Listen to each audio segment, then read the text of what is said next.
हाँ तो भाई, क्या हालचाल है आपके?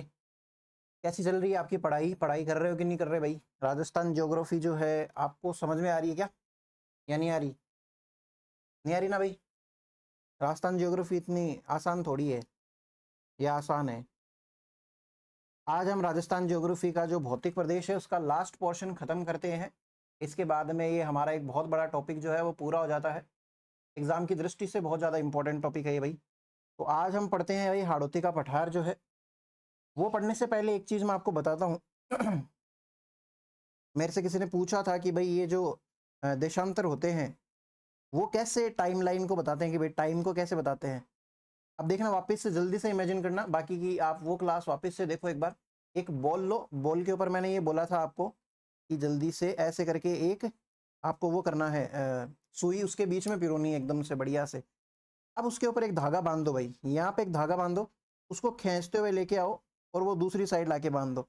ऐसे करके तरबूज जैसा नहीं आता, खरबूजा जिसको बोलते हैं हम, वाटरमेलन भी तो कई ऐसे ऐसे आते हैं ना। तो ऐसी रेखाएं बनती है। अब ये बनाने को तो अनंत रेखाएं बना लो भले इस बॉल के ऊपर, है ना, लेकिन इसको स्टैंडर्ड रूप से पढ़ने के लिए क्या करते हैं, इसको मैं समझाता हूँ आपको। इस बॉल को ना आप चाकू से ऐसे काट दो, ऐसे सीधा काटना है भाई आपको। तो इसकी फोटो आपको कैसे दिखेगी वो समझाता हूँ, देखना, समझना मेरी बात। अब ये बॉल को ना हमने ऐसे काट लिया है भाई, ये एक सेकंड, ऐसे कट चुकी है।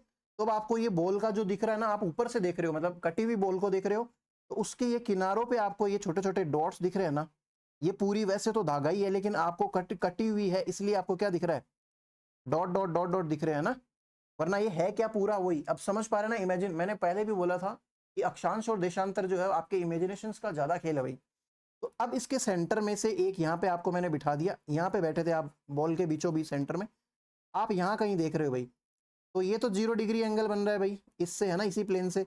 लेकिन यहाँ कहीं 1 डिग्री बनेगा, यहाँ कहीं 2 डिग्री बनेगा, 1 डिग्री 2 डिग्री ऐसे करते करते यहाँ तक आएंगे, तब 180 डिग्री नहीं बनेगा क्या, आप मुझे बता दो है।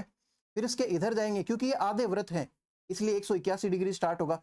फिर ऐसे करते करते यहाँ कहीं जाके 360 भी तो आएगा ना। जैसे ये 0 डिग्री है तो इसी के ऊपर 360 वाला भी आ जाएगा। समझ पा रहे हैं ना आप, टोटल 360 डिग्रीज बनती है ये। अब आप बात समझना मेरी, इतनी बात समझ में आई क्या कि ये 360 डिग्रीज जो है वो स्टैंडर्ड डिग्रीज ले रखी है। ऐसे तो इनफाइनाइट ले सकते हो आप, अनंत ले सकते हो, माइन्यूट से माइन्यूट डिटेल लेके, है ना। तो अब हम इसमें ये देखते हैं कि आपको जो समझ में नहीं आई थी बात वो, कि भाई ये डिग्रीज जो होती है वो कैसे क्या निर्माण करती है, मतलब कैसे टाइम का निर्धारण करती है ये डिग्रियां।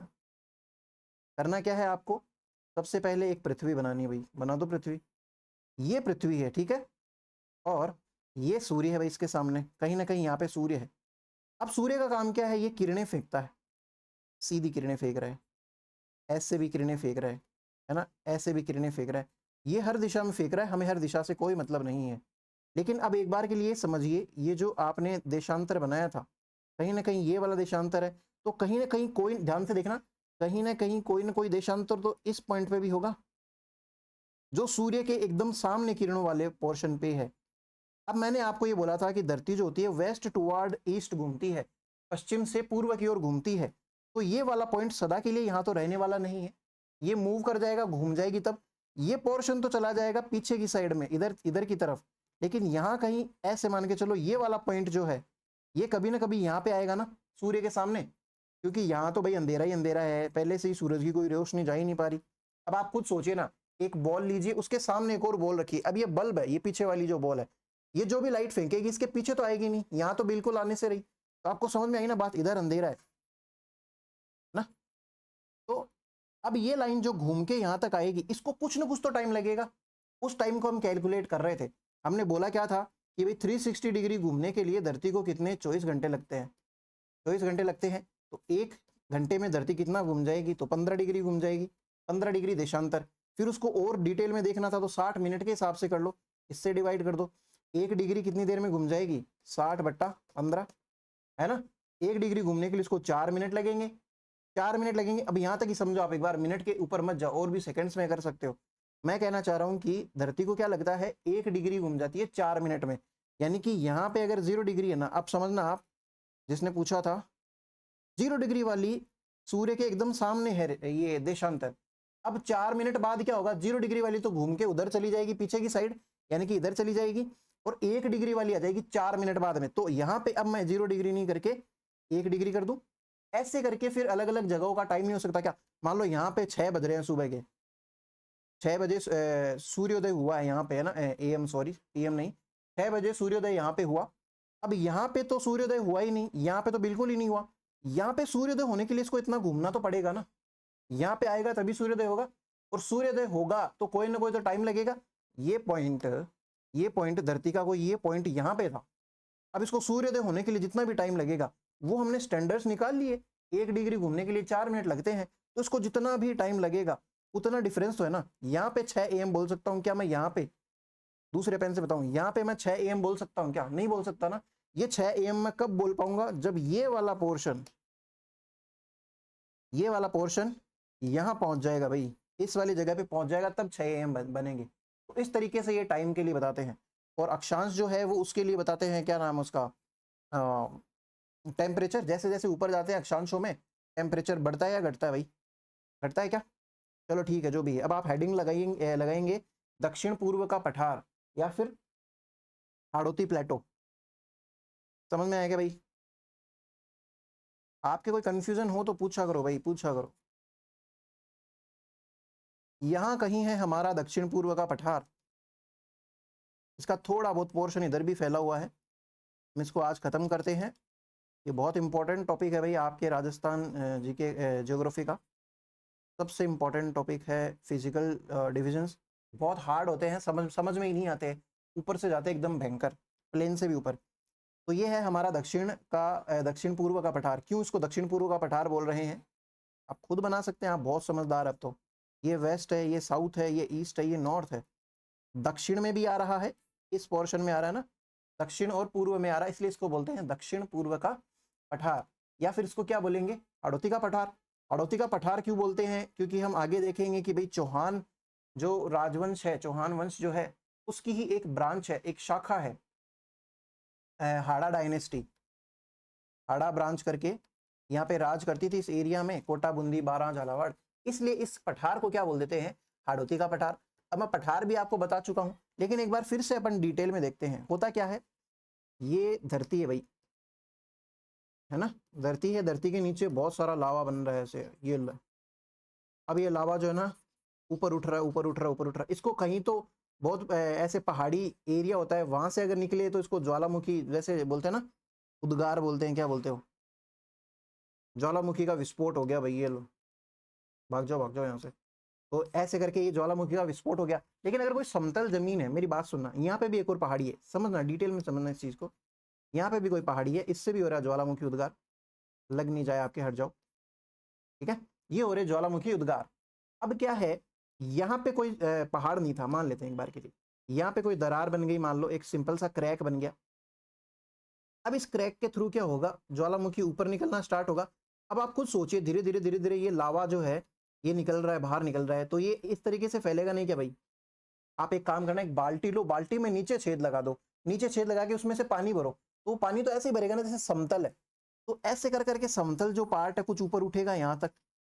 अब ये जो ऊपर उठा हुआ पार्ट है, बेसिकली ये एक प्रकार से ग्राउंड से तो ऊंचे है, और एक सरफेस जैसी समतल स्ट्रक्चर बना रहा है, टेबल जैसी स्ट्रक्चर बना रहा है।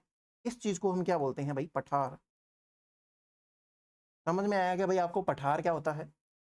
तो अब आप पठार समझ चुके हैं। तो ये पठारी प्रदेश है। क्यों है ये चीजें? अब एक बार और मैं आपको बता दूं, लास्ट बार क्लास मैंने 1 में बोला था आपको कि जैसे ये इंडिया है, not that good map, but समझिए बात को।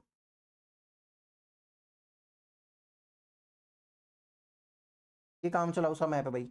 हमने ये बोला था कि ये एशिया के पार्ट में ही आता है, ये वाला एशिया के पार्ट में आता है, लेकिन यहाँ पे सागर है, अरब सागर है। आप यहीं पे ही समझ लो, क्योंकि हम नेक्स्ट टॉपिक जो स्टार्ट करेंगे वो नदियाँ स्टार्ट करेंगे। यहाँ पे नीचे चारों तरफ इसके पानी है। वो भूभाग जो 3 दिशा से तो पानी से गिर रखा है, ज्यादातर दिशा से, और एक दिशा से ये भूमि से भी अटैच है। आगे इधर एशिया ही तो है, एशिया ही तो भाई, इधर एशिया से ही तो अटैच है ये। तो ये वाला जो निकला हुआ पार्ट है ना, ये पोर्शन जो निकला हुआ पोर्शन है, इसको मैंने आपको क्या बताया था, इस चीज को बोलते हैं प्रायद्वीप। प्रायद्वीप या फिर पेनिनसुला। पेनिनसुला या प्राय द्वीप, ठीक है ना, कोई दिक्कत नहीं है। प्रायद्वीप पे अगर कोई पठार है तो उसको क्या बोल देंगे, पेनिनसुलर प्लेटो या फिर प्रायद्वीप या पठार। तो हमारे इंडिया के साथ में यही सिचुएशन है। यहाँ पे ऐसे इतना बड़ा लगभग त्रिभुजाकार जैसी सी स्ट्रक्चर है, ये पूरा का पूरा प्रायद्वीप या पठार है। इसके अलग अलग जगह पे अलग अलग नाम है, जैसे कि ये राजस्थान है भाई हमारा, ठीक है, एक बार के लिए समझिए, कच्चा मैप है। यहाँ कहीं गुजरात भी है इसके नीचे, एक बार मैं वापस से इसको बनाऊं राजस्थान को, ये रहा भाई, मान लेते राजस्थान है अपना, यहाँ पे गुजरात है, यहाँ पे मध्य प्रदेश है ना, फिर उसके बाद में यूपी आता है, इधर हरियाणा आता है, लगभग इधर पंजाब आता है, हमें औरों से मतलब नहीं है। ये यहाँ पे जो यूपी है ना, इधर इस वाले एरिया में एक पर्वत श्रृंखला है, विंध्यन या विंध्याचल। सुनना, इस डायग्राम को ढंग से देखना, आगे आपके ये टर्म्स काम में आएंगे, विंध्याचल पर्वत श्रृंखला। इसका राजस्थान में थोड़ा सा पोर्शन जा रहा है, ज्यादातर ये भ्रंश की तरह ही है, मतलब टूटी फूटी खंडित बैडलैंड जैसी फॉर्म के अंदर है, इसलिए यहाँ पे जो राजस्थान में आता है उसको बोलते हैं विंध्यन कगार, विंध्यन कगार। आप इस डायग्राम को समझना भाई, आपके काम की चीज है। और यहाँ पे जो गुजरात वाली मैं बात बता रहा था, इस एरिया में पहले मालव जनपद वगैरह वो हुआ करते थे, या फिर इस एरिया को फेमसली मालवा भी बोलते थे। तो ये वाला पठारी जो क्षेत्र है, इसको मालवा का पठार भी कहते हैं भाई, समझ रहे हैं क्या, मालवा का पठार।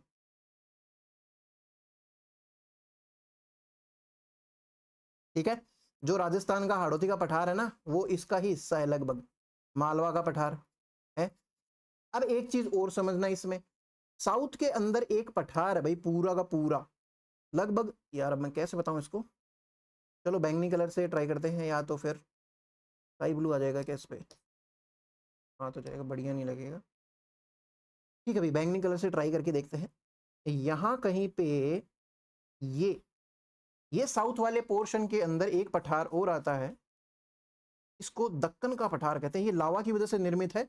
ऊपर हमने ये जो देखा था ना पठार, ये जो लावा से बना है, ये पिंक कलर में बना है, ऐसे से ही बनता है ये लावा का पठार, इसलिए इसको बोलते हैं दक्कन का।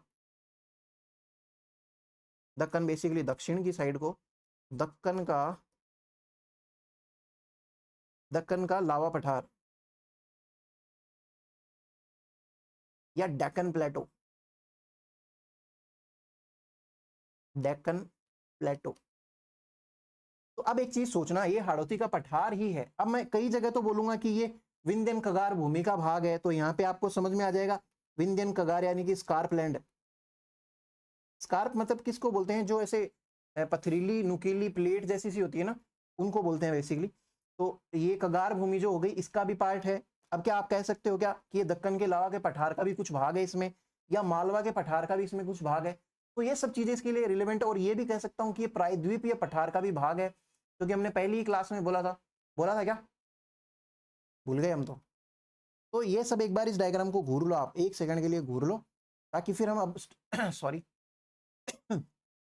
तो इसको क्या बोलते हैं, प्रायद्वीपीय पठार भी बोलते हैं, प्रायद्वीपीय पठार का भाग भी बोलते हैं। इसमें विंध्यांचल जो है, विंध्यन कगार का भी भाग आता है, मालवा का पठार है उसका भी पोर्शन आता है, दक्कन, मतलब ये अलग अलग चीज नहीं है, ये एक ही है, एरिया अलग अलग है, इसलिए इनके नाम अलग अलग है। ठीक है, मेनली तो ये क्या है, पेनिनसुलर प्लेटो भाई, अलग अलग तरीके से बना हुआ। और दक्कन का लावा पठार जो है साउथ के अंदर है, मेनली इसका थोड़ा बहुत पार्ट यहाँ पे भी एक्सटेंडेड है हमारे राजस्थान की तरफ, तो इसका कुछ पोर्शन इसमें भी मिलता है। इसलिए समझना है भाई, इस बात को समझो पहले आप। आगे चलूं मैं, इतना बहुत है भाई। अब टॉपिक की आप हेडिंग लगाइए और उसमें सबसे पहली लाइन लिखिए, टॉपिक ने आप टॉपिक लिख ही लिया होगा। सबसे पहली लाइन हिंदी वाले लिखिए भाई, दरारी उद्गार से लावा का पृथ्वी सतह पर, दरारी उद्गार से लावा का पृथ्वी सतह पर आग्नेय चट्टान, आग्नेय चट्टान के रूप में जमना पठार को जन्म देता है, पठार को जन्म देता है, जो कि राजस्थान में हाड़ौती का पठार है। ठीक है, इसकी जो रॉक्स होती है यानी कि चट्टाने आप लिख लीजिए, मतलब आग्नेय क्या होता है, जो भी अवसादी चट्टाने हो, मतलब सबसे पहले जो आपकी ये लावा जो जमा होता है ना, इग्नियस रॉक्स की फॉर्म में ही जमा होता है। इग्नियस रॉक्स, एकदम जो लावा जस्ट ठंडा होता है ना, उसको बोलते हैं इग्नियस रॉक्स। जो चट्टाने बन जाती है उसको इग्नियस रॉक्स बोलते हैं। या फिर इसकी रॉक्स जो होती है उसको एक नाम और दिया जाता है, बसाल्ट, या हिंदी में क्या बोल देंगे, बेसाल्ट। बेसाल्ट चट्टाने, तो आप चट्टाने लिख लीजिए, बेसाल्ट इंग्लिश वाले लिखना भाई। Due to crack eruption, crack दरारी उद्गार, दरार से ही निकाला था ना अपन ने। Due to crack eruption lava deposits on the earth surface in the form of igneous rocks gives birth to plateau, and it is called as Hadoti plateau in Rajasthan. और फिर रॉक्स के बारे में आप लिख लीजिए, इग्नियस, ये बेसाल्ट रॉक्स, आग्नेय चट्टान तो आपने लिख ही लिया। फिर आप नेक्स्ट लाइन लिखिए, it is part of peninsular Plato, it is part of peninsular plateau and also consists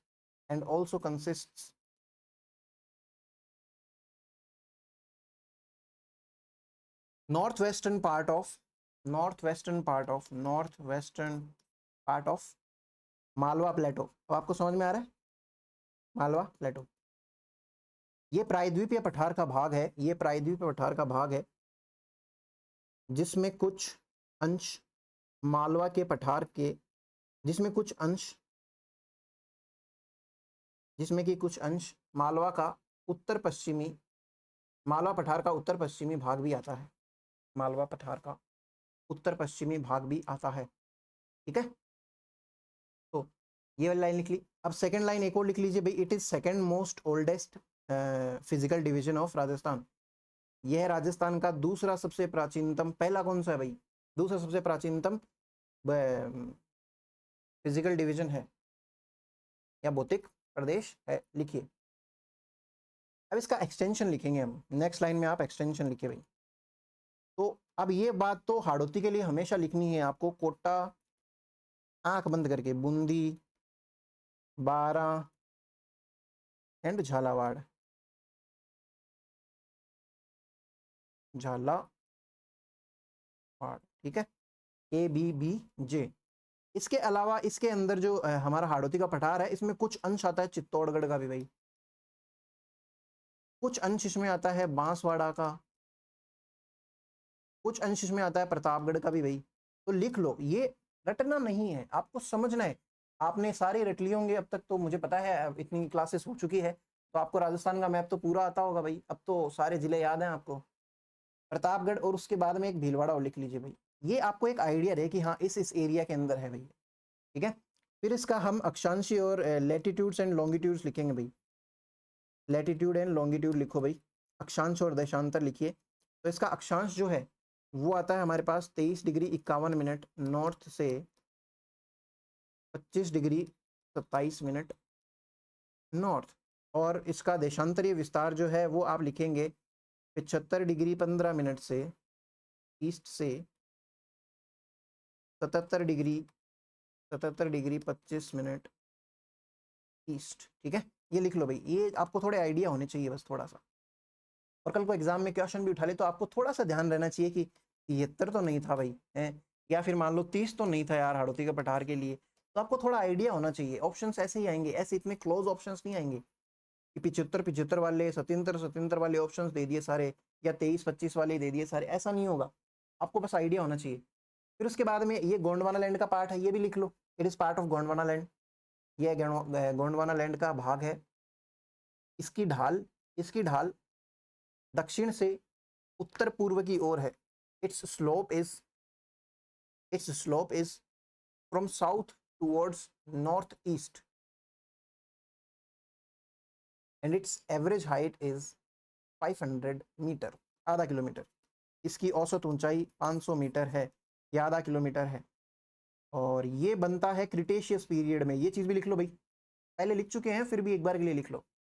ठीक है, एक चीज मैं आपको बताना भूल गया था, ये अरावली जो है इसमें ज्यादातर क्या है, वैसे मैं आपको कुछ चीजें और नोट करवाऊंगा, हम रिवीजन क्लासेस में देखेंगे। अब मैं ज़्यादा फोकस करूंगा प्रीवियस ईयर क्वेश्चंस पे, क्योंकि मैं आपको समझा चुका हूँ शॉर्ट नोट्स आप कैसे पढ़ेंगे। शॉर्ट नोट्स तो मैं आपको प्रोवाइड करा दूंगा, कोई दिक्कत नहीं। तो ये हमारी जो अरावली पर्वतमाला है ना, इसमें मिलते हैं धात्विक खनिज। क्या मिलते हैं, बात ढंग से सुनना, धात्विक क्या मिलते हैं, हिंदी वाले इंग्लिश वाले भी ऐसे ही सुनना, धात्विक खनिज मिलते हैं भाई। ये धात्विक खनिज जो हैं ज़्यादातर कैसे हैं, कर्नाटका, ये साउथ इंडिया वाली साइड में जो चट्टाने हैं या पर्वत है उसमें पाए जाने वाले खनिजों से मैच करते हैं।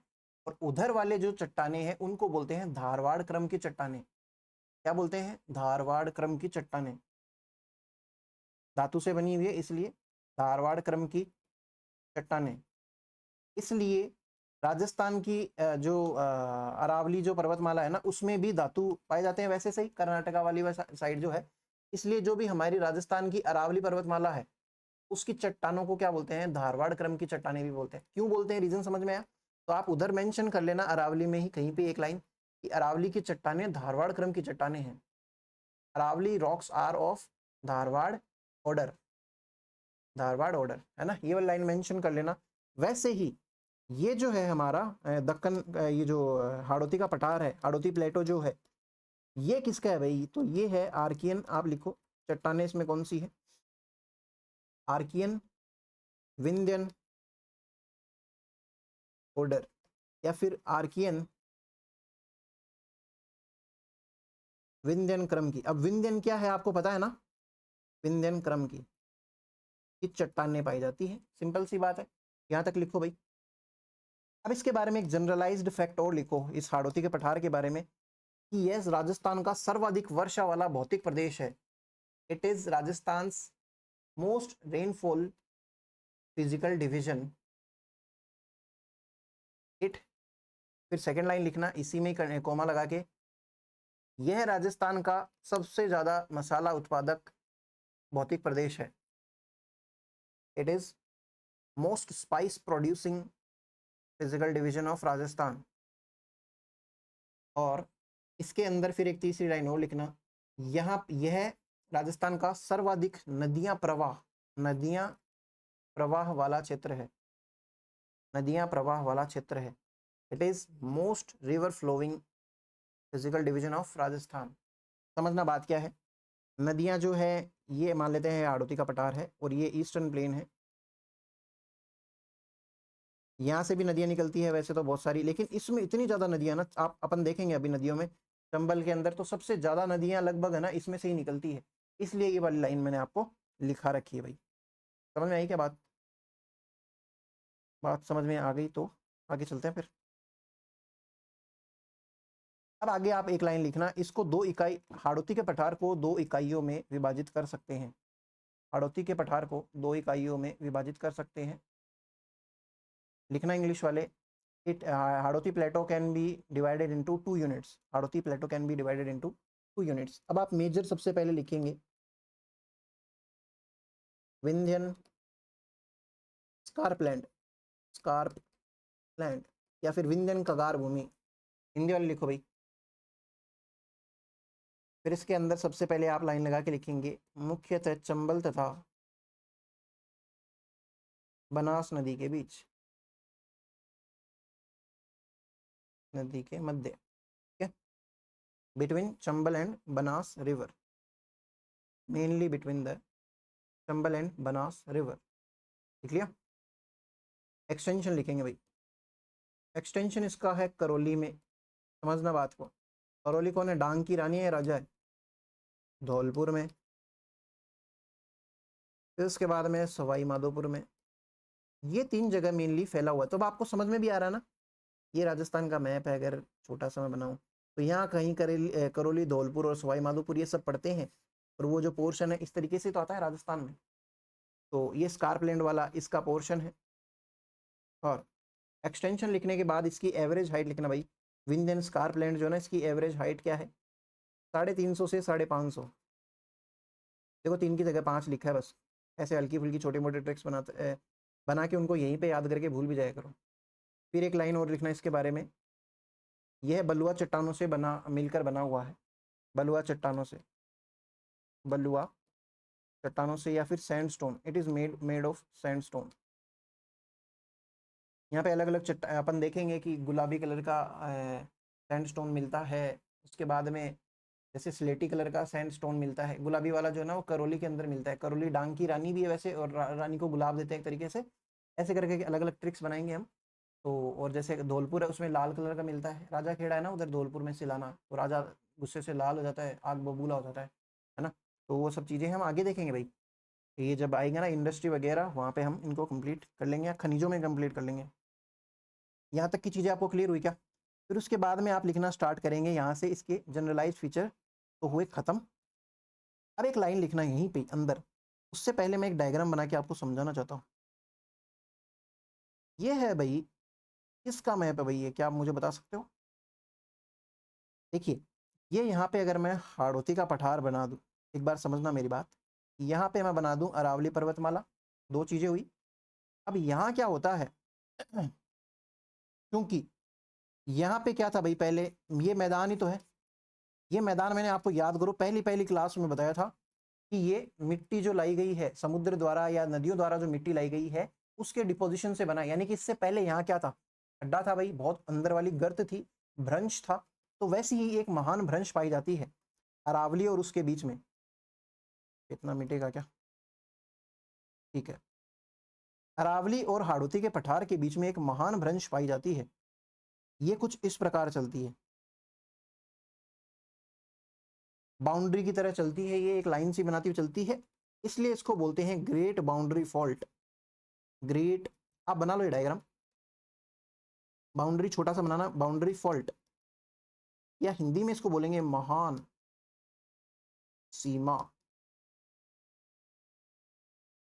भाई भ्रंश। ठीक है, ये चीज है, ये हेडिंग लगाना एक छोटी सी, आप ग्रेट बाउंड्री फॉल्ट GBF लिख लो, महान सीमा भ्रंश। ये क्या है भाई, ये समझते हैं। इसकी लेंथ लिख लो, यहीं पे लिख लो आप इस डायग्राम में, ताकि आपको अलग अलग नोट्स नहीं बनाने पड़े। 480 किलोमीटर भाई, एक एग्जाम में पूछा हो अभी था कि इसकी कितनी लेंथ है। ठीक है, तो ये कहाँ पाई जाती है, अरावली और हाड़ौती के बीच में। ये चीज भी आप इसी में मेंशन कर सकते हो, एग्जाम में क्वेश्चन आ गया तो आप कर ही सकते हो कि अरावली और हाड़ौती, या कहीं कहीं लिखा हुआ रहता है ये विंध्यन स्कार्पलैंड है ना, ये यहाँ कहीं विंध्यन स्कार्पलैंड है। विंध्यन पर्वतमाला जो है, विंध्याचल पर्वतमाला, उसका यहाँ पे टिप अपने राजस्थान में आता है, रणथंभौर के आसपास आता है भाई। तो इसके बीच में भी दे सकते हैं, अरावली और विंध्यन कगार जो है उसके बीच में, या फिर मेनली अरावली और हाड़ौती के बीच में ही देते हैं। तो आप ये चीज़ भी इस डायग्राम में मेंशन कर लीजिए। ठीक है, और जैसे कि यहाँ पे मैंने आपको बताया कि यहाँ कहीं है बूंदी, यहाँ कहीं मान लेते हैं बूंदी, और यहाँ कहीं मान लेते हैं सवाई माधोपुर, है ना। तो ये इनके सहारे सहारे है। तो आप एक लाइन लिखना इसके बारे में, सबसे पहली यह बूंदी तथा सवाई माधोपुर की पहाड़ियों के किनारे किनारे है या सहारे है। It is near to the Bundi and Sawai Madhopur hills. और इसका एक्सटेंशन आप राजस्थान में लिखेंगे, राजस्थान के रेफरेंस में एक्सटेंशन लिखेंगे बेंगू। बेंगू जो है भाई किसान आंदोलन में हम पढ़ेंगे बहुत बढ़िया से। उसके अलावा संतूर लिखिए, कहीं कहीं सतूर भी लिखा हुआ रहता है, ये बूंदी के अंदर है भाई। ठीक है, बूंदी। इसके अलावा आप लिखिए सपोटरा, थोड़ा पोर्शन करौली में भी जाएगा, सपोर्ट करो भाई थोड़ा, करौली सपोटरा जो हम नदी में पढ़ेंगे। और उसके बाद में आप लिखिए सवाई माधोपुर, एक्सटेंशन बता रहा हूँ मैं आपको ग्रेट बाउंड्री फॉल्ट का, GBF का। और उसके अलावा थोड़ा बहुत पोर्शन आता है धौलपुर का।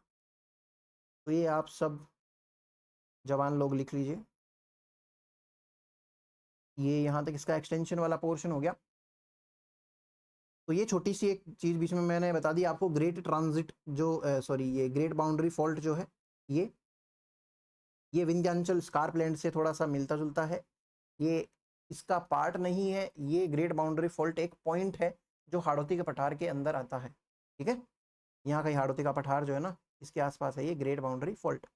वैसे ही एक पॉइंट और लिखना है यहीं पे, दूसरा पॉइंट और लिखना आप, ऐसे ही जैसे ये ग्रेट बाउंड्री फॉल्ट बना के लिखा ना, एक लिखिए ट्रांजिट जोन, या फिर हिंदी में इसको कहते हैं संक्रांति, मकर संक्रांति होती है ना वैसे ही संक्रांति क्षेत्र। होता क्या है, सुनना मेरी बात, जैसे ये राजस्थान का मैप है भाई, यहाँ कहीं सवाई माधोपुर का रणथंभौर है, तो मैं इसको रणथंभौर का R लिख दूं। रणथंभौर जो है रणथंभौर के पास में इधर अरावली की कुछ एक चट्टानें जो है वो आती है, मैंने बताया भी था अरावली की चट्टानें और विंध्यन कगार जो है वो टच करती है यहाँ पे, है ना। इस तरीके से समझना इस डायग्राम को, डायग्राम समझ पा रहे ना आप? हाँ ठीक है। तो ये दोनों जो है इसको टच करती है और ये पूर्व के मैदान में भी है भाई, तो एक तरीके से ईस्टर्न प्लेन भी यहाँ पे आ गया, तो सारी चीजें इकट्ठी हो जाती है यहाँ पे, एक प्रकार का ट्रांजिशन जोन है ये और संक्रांति क्षेत्र है। इसलिए आप इसकी एक लाइन लिखना, राजस्थान के रणथंभौर में, राजस्थान के रणथंभौर में, रणथंभौर के ब्रैकेट में सवाई माधोपुर जरूर लिख लेना, आपको पता होनी चाहिए वही चीजें। राजस्थान के रणथंभौर में अरावली पर्वतमाला, अरावली पर्वतमाला, विंध्यन कगार भूमि या विंध्यांचल पर्वत लिखिए आप, विंध्यांचल पर्वत, अरावली पर्वतमाला, विंध्यांचल पर्वत, ताकि पर्वत से पर्वत लग रहा हो टच ऐसे लगे, तथा पूर्व के मैदान के, पूर्व के मैदान के प्रदेश का संगम स्थल है, संगम स्थल है जिसे संक्रांति प्रदेश कहीं भी हो सकता है, कुछ भी हो सकता है, हमें राजस्थान के रेफरेंस में देखना है, जिसे संक्रांति प्रदेश कहते हैं। ट्रांजिशन जोन के बारे में आप लिखिए इंग्लिश वाले। In Ranthambore of in Ranthambore bracket में लिख लो Sawai Madhopur, in Ranthambore Aravalli hills, Aravalli hills comma Vindhyachal hills and eastern plains, eastern plains meet up which is called as transition zone, ठीक है। और ये मीटअप कहाँ पे होता है इनका, खतरनाक, आजकल वो इंस्टाग्राम पे चलते रहते हैं ना अनएक्सपेक्टेड कोलैब, उसमें अलग अलग जो है एक दूसरे से मिलते रहते हैं। ये इंस्टाग्राम इन्फ्लुएंसर का पता ही नहीं यार, ये कभी तो ये लड़ते एक दूसरे से और कभी एक साथ साथ में घूमते हैं, तो वैसे ही। तो मैं क्या बता रहा था, तो रणथंभौर का जो नेशनल पार्क है वो इसके लिए फेमस है भाई, फेमस है नेशनल पार्क, रणथंभौर राष्ट्रीय उद्यान इसके लिए फेमस है, किसके लिए, ट्रांजिशन जो क्षेत्र है ये ट्रांजिट जोन जो है उसके लिए।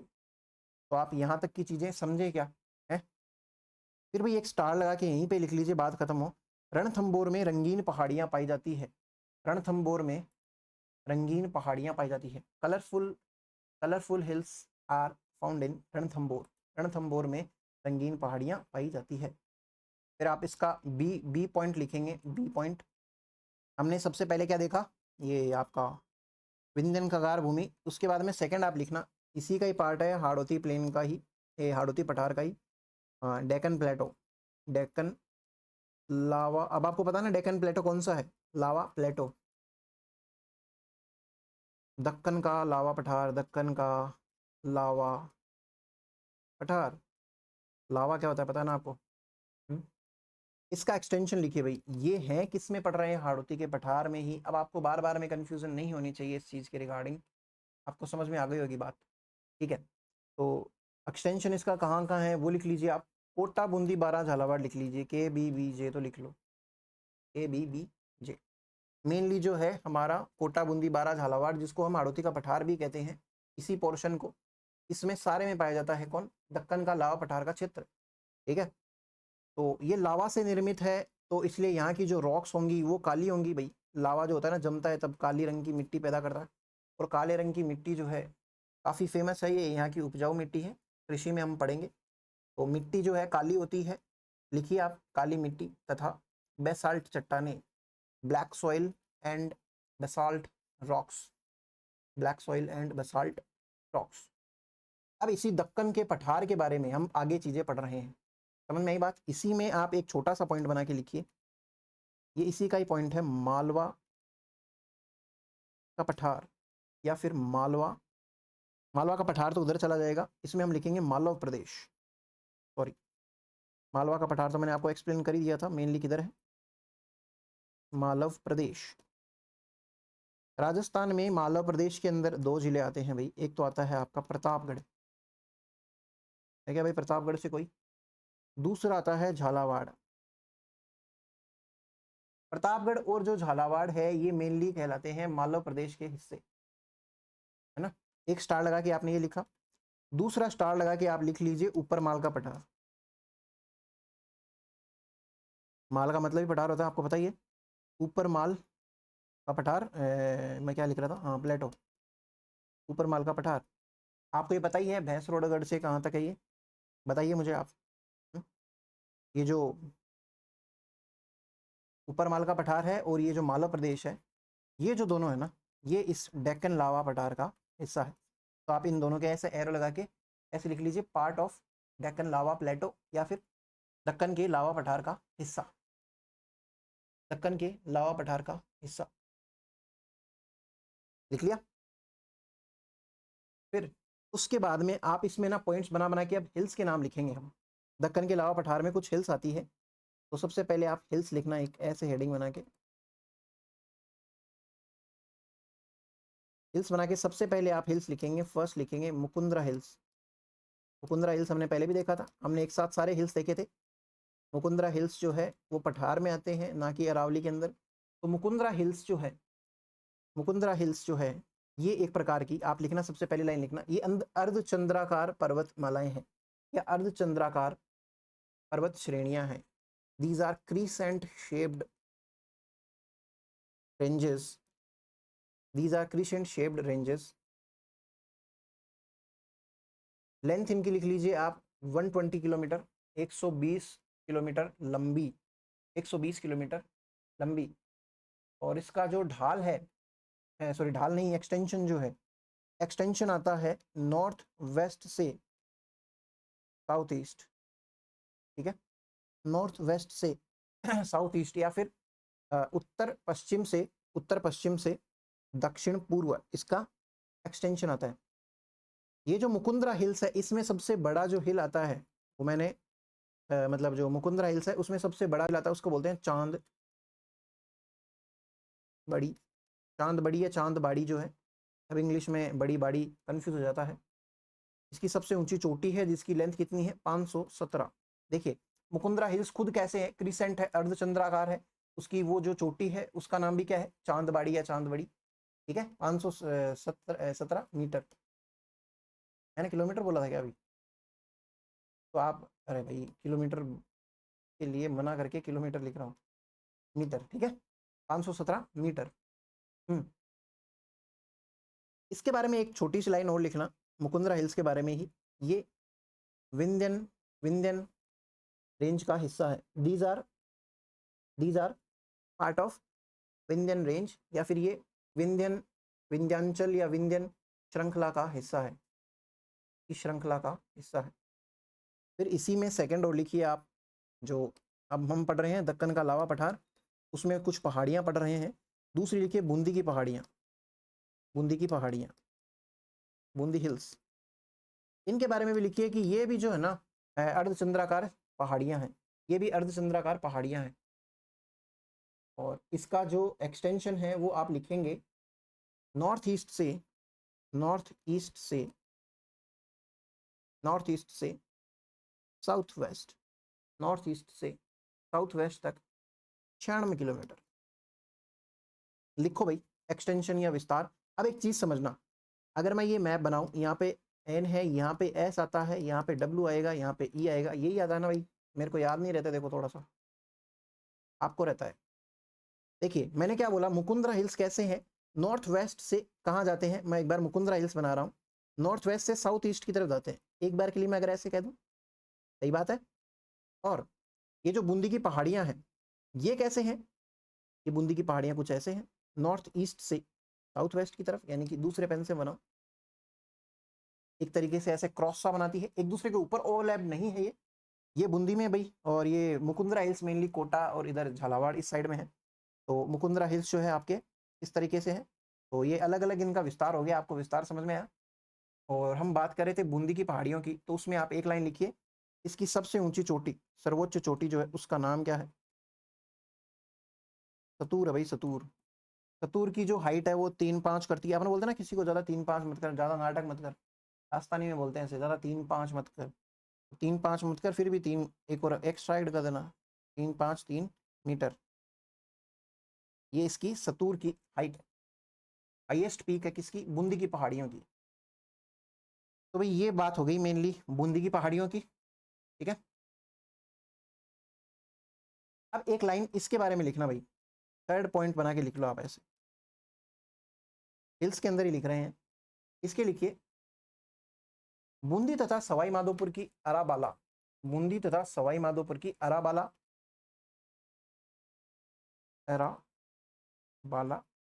या अडावाला। हमने देखा था अरावली को जो है बूंदी में अडावाला कहते हैं। तो जो आपकी बूंदी खुद जिले के अंदर जो इधर वाली साइड में है, हाड़ौती के पठार की साइड की जो ये बूंदी की पहाड़ियां हैं, इनको बोलते हैं, इसमें से एक पहाड़ी आती है अराबाला की पहाड़ी।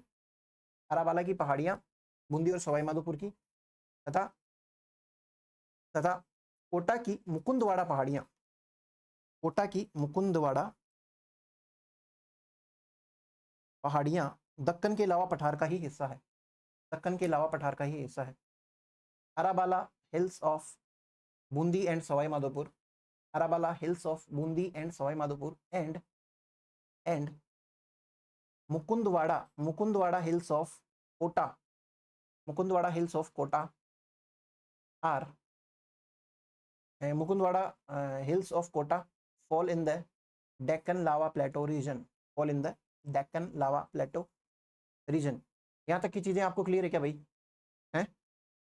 फिर उसके बाद में ये पॉइंट खत्म हो जाता है हमारा, क्या नाम है इसका, दक्कन का लावा पठार। एक लाइन और लिख लीजिए आप कोटा के लिए, लिख लीजिए जहाँ पे आपने लिखा ना मुकुंदवाड़ा की पहाड़ियाँ, कोटा वाली, कोटा के ही ब्रैकेट में लिख लीजिए, कोटा में कुंडलिनी पहाड़ियाँ पाई जाती। भाई एक छोटा सा पॉइंट बना के लिख लो रे, कोटा लिखो, छोटा सा। कोटा शहर के चारों तरफ कुंडलिनी की पहाड़ियां पाई जाती है, कुंडलिनी, कुंडली बना के ऐसे समझो, कुंडलिनी की पहाड़ियां, कुंडलिनी पहाड़ियां पाई जाती है, Kundalini hills are found all around the Kota city, ऐसे लिख लो आप। अब ये खत्म होता है हमारा मेन। तो देखो जो हाड़ौती का पठार है ना, उसमें बड़े बड़े जो पोर्शंस है विंध्य स्कार्पलैंड है, या फिर दूसरा कौन सा है, दक्कन का लावा पठार, ये दो ही है। लेकिन इसके अलावा कुछ और पॉइंट्स हैं, हम सी बना के लिखेंगे, आप सी बना के लिखो, झालावाड़ का पठार, झालावाड़ का पठार, बस ये बना के छोड़ दो। फिर चौथा लिखो आप डग गंगाधर भूमि, डग गंगाधर, शक्तिमान वाला गंगाधर, अपलैंड या फिर उच्च भूमि। हिंदी वाले लिखेंगे डग गंगाधर उच्च भूमि, इंग्लिश वाले लिखेंगे डग DAG गंगाधर अपलैंड। ये दोनों कहाँ हैं? झालावाड़ के अंदर है। वैसे ये तो झालावाड़ का पठार, तो देखिए अगेन वही कहना चाह रहा हूँ आपको, झालावाड़ का पठार भी इसी का ही पार्ट है, पेनिनसुलर प्लेटो का पार्ट है, या फिर मैं कहूँ ये इसका मालवा के पठार का ही हिस्सा है, या फिर मैं कहूँ ये दक्कन के अलावा पठार का हिस्सा है। ये पठार आपस में मिक्स हो रखे हैं, तो आप कंफ्यूज मत होना, झालावाड़ की साइड में इसलिए इसका नाम झालावाड़ का पठार। ऐसा क्वेश्चन कभी एग्जाम में नहीं आएगा, झालावाड़ का पठार कहाँ पाया जाता है, कभी नहीं पूछेंगे। लेकिन डग गंगाधर अपलैंड पूछेंगे। बस ये लिखवा दिया मैंने झालावाड़ का पठार भी, लेकिन डग गंगाधर अपलैंड जो है ये झालावाड़ में पाया जाता है। इसके आगे जरूर आप झालावाड़ लिख लेना। झालावाड़ का भी कौन सा पोर्शन, तो आप लिखेंगे दक्षिण पश्चिम भाग या south western part of Jhalawar. और इसकी एवरेज हाइट भी आप लिख लेंगे 450 मीटर। इसकी जो दक्षिण का डग गंगाधर अपलैंड जो है ना, इसकी हाइट है, ठीक है। फिर उसके बाद में एक और पॉइंट लिखेंगे, हाड़ौती के पठार की बात चल रही है, उसमें एक पॉइंट और आता है ई करके, उसका नाम क्या है, शाहबाद अपलैंड। शाहबाद जो है भाई बारां के अंदर स्थित है एक शहर, शाहबाद बारां, शाहबाद अपलैंड लिखना था हमें, शाहबाद उच्च भूमि, बारां लिख लीजिए भाई इसके बारे में। बारां के पूर्व में शाहबाद के आसपास शाहबाद अपलैंड पाया जाता है। बारां के पूर्व में शाहबाद में, in east of Baran in Shahabad, in east of Baran in Shahabad, Shahabad upland is found where Sahariya tribe, Sahariya tribe resides जो भी है, जिसके अंदर सहरिया जनजाति निवास करती है। ये लाइन लिख लो भाई। अब इसके बाद में एक लाइन और लिखना यहीं पे, ये जो बारां जो है, बारां के यहाँ पे एक स्टार लगा लो। बारां में जो रामगढ़ में हमने देखा था ना क्रेटर लेक जो देखी थी, उल्कापिंड के गिरने से बनी थी, रामगढ़ जो है बारां का, यहाँ पे पाई जाती है हमारे हॉर्स शू शेप की, यानी कि घोड़े की नाल जैसी हिल्स या पहाड़ियाँ, हॉर्स शू शेप हिल्स या फिर घोड़े की नाल जैसी पहाड़ियाँ। एक छोटी सी लाइन बना के लिख लो। इनमें भी हाईएस्ट पीक कौन सी है? तांबा,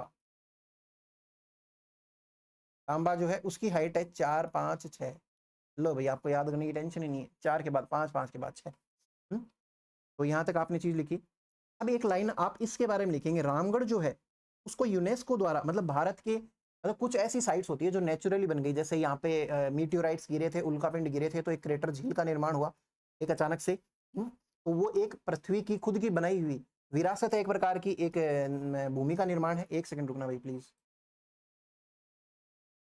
हाँ, तो मैं क्या बता रहा था, मतलब जो मीटियोराइट्स गिरे थे उसकी वजह से एक अनोखी विचित्र आकृति बन गई, जिसको बोलते हैं पृथ्वी की एक विरासत। तो इसको बोलते हैं जियो हेरिटेज, ऐसी चीजों को बोलते हैं। यूनेस्को जो होता है, अलग अलग पूरे वर्ल्ड में जगह जगह पे जो ऐसी ऐसी अजीबोगरीब चीजें होती है, उसको इसमें रखा जाता है, विश्व की धरोहर के अंदर, जियो हेरिटेज के अंदर रखा जाता है। तो हमारे इंडिया के लिए सबसे बड़ा सम्मान किसको मिलता है? रामगढ़ के 12 को मिलता है इस चीज के लिए। तो आप इसके बारे में एक लाइन यहाँ पे नीचे लिखना कि ये भारत का पहला, ये भारत का पहला विश्व धरोहर वाला स्थल है, यूनेस्को द्वारा निर्धारित विश्व धरोहर वाला स्थल है। यह भारत का प्रथम यूनेस्को द्वारा निर्धारित विश्व धरोहर, या जियो हेरिटेज भी लिख लो, या विरासत, विश्व की विरासत वाला स्थल है। इंग्लिश वाले लिखेंगे, it is India's first UNESCO approved Jio heritage site. Jio heritage site. UNESCO क्या होता है? यूनेस्को एक संगठन है जो ये ऐसी चीजें करता है, ठीक है।